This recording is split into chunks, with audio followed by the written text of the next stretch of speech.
حضرت ذوالقرنین کا نام سکندر ہے۔ اللہ تعالیٰ نے ان کو تمام روئے زمین کی بادشاہی عطا فرمائی۔ جی ہاں، پوری دنیا پر ان کو بادشاہی ملی۔ یوں کہا جا سکتا ہے کہ پوری دنیا کا ایک چکر لگایا، مشرق سے لے کر مغرب تک دونوں دنیا کے کونوں کو انہوں نے وزٹ کیا۔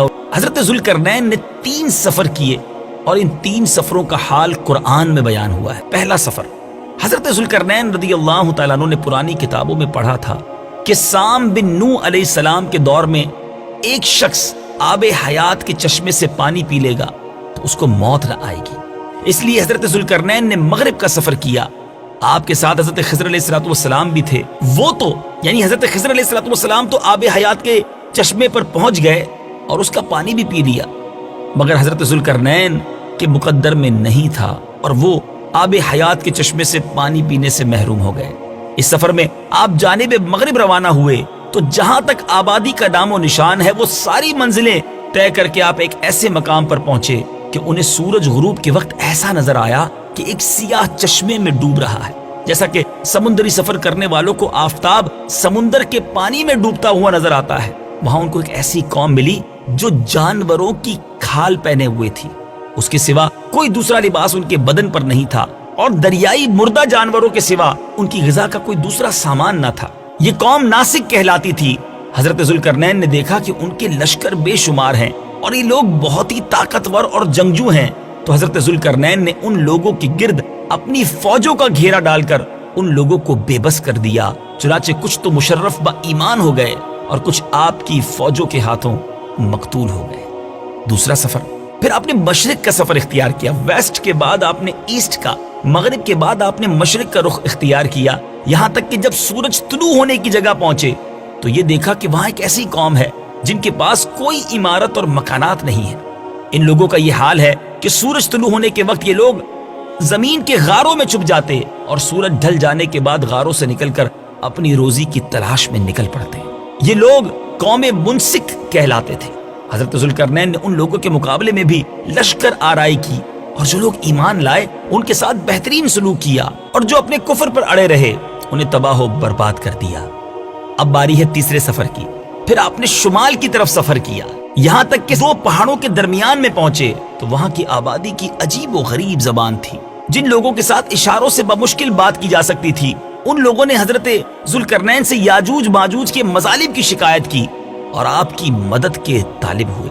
اب یاجوج ماجوج کون تھے؟ مدنی چینل کے ناظرین ذرا غور سے سنیے۔ یہ یافس بن نوح علیہ السلام کی اولاد میں سے ایک فسادی گروہ ہے، اور ان لوگوں کی تعداد بہت ہی زیادہ ہے۔ یہ لوگ بلا کے جنگجو، خوخار، بالکل ہی وحشی اور جنگلی ہیں، جو بالکل جانوروں کی طرح رہتے ہیں۔ موسم ربیع میں یعنی بہار کے موسم میں یہ لوگ اپنے غاروں سے نکل کر تمام کھیتیاں اور سبزیاں کھا جاتے تھے اور خشک چیزوں کو لاد کر لے جاتے تھے۔ آدمیوں اور جنگلی جانوروں، یہاں تک کہ سانپوں، بچھوؤں، گرگٹ اور چھوٹے بڑے جانور کھا جاتے تھے۔ حضرت ذوالقرنین سے وہاں کے لوگوں نے فریاد کی کہ آپ ہمیں یاجوج ماجوج کے شر اور ان کی ایذا رسانیوں سے، ان کی ان تکلیفوں سے ہمیں نجات دلائیے، اور اس کام کے عوض انہوں نے کچھ مال کی بھی پیشکش کی۔ تو حضرت ذوالقرنین رضی اللہ تعالیٰ عنہ نے فرمایا کہ مجھے تمہارے مال کی ضرورت نہیں ہے، اللہ تعالیٰ نے مجھے بہت کچھ دے رکھا ہے۔ اب ایسا کرو کہ تم لوگ جسمانی محنت سے میری مدد کرو۔ چنانچہ آپ نے دونوں پہاڑوں کے درمیان بنیاد کھدوائی۔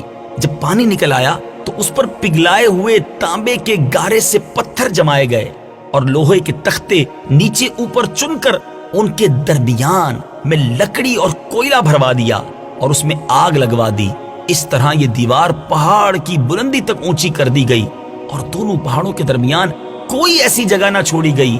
پھر پگھلایا ہوا تانبا دیوار میں پلا دیا گیا، جو سب مل کر بہت ہی مضبوط، کانکریٹ جس کو کہتے ہیں نا، بہت ہی مضبوط اور مستحکم دیوار بن گئی۔ آپ کو معلوم ہے کہ وہ دیوار آج بھی قائم ہے۔ یاجوج ماجوج جس قوم کا ہم تذکرہ سن رہے ہیں، وہ خطرناک قوم آج بھی موجود ہے۔ جی ہاں، ہزاروں سال اس واقعے کو گزر چکے ہیں، یہ دیوار بھی موجود ہے اور یاجوج و ماجوج بھی موجود ہیں۔ یہ دیوار کب ٹوٹے گی؟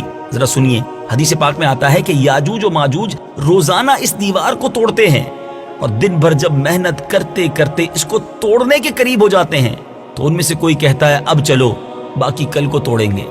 دوسرے دن جب وہ لوگ آتے ہیں تو خدا کے حکم سے وہ دیوار پہلے سے بھی زیادہ مضبوط ہو جاتی ہے اب اس دیوار کے ٹوٹنے کا جب وقت آئے گا، قیامت سے پہلے جب وہ وقت آئے گا، تو ان میں سے کوئی کہے گا اب چلو انشاءاللہ کل اس دیوار کو توڑ ڈالیں گے۔